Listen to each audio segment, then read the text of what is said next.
বনের ভেতর হঠাৎ এক রহস্যময় ঘন কুয়াশা নেমে এলো, যার ফলে চার বন্ধুর পক্ষে চলাফেরা করা কঠিন হয়ে পড়ল। তারা জানতে পারল বনের এক গভীর কোণে একটি গোপন গুহা আছে, যেখানে একটি জাদুকরী সোনালী পদ্ম ফোটে। সেই পদ্মের আলোই কেবল এই ঘন কুয়াশা দূর করে বনকে আবার নিরাপদ করতে পারে।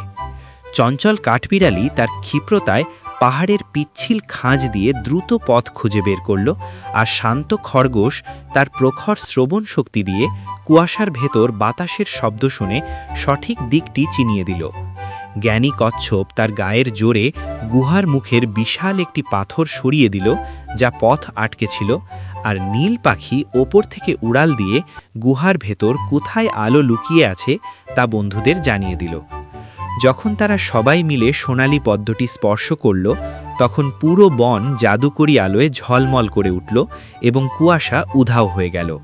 তারা শিখল যে অন্ধকার যতই গভীর হোক না কেন, বন্ধুত্বের আলো সব বাধা জয় করতে পারে।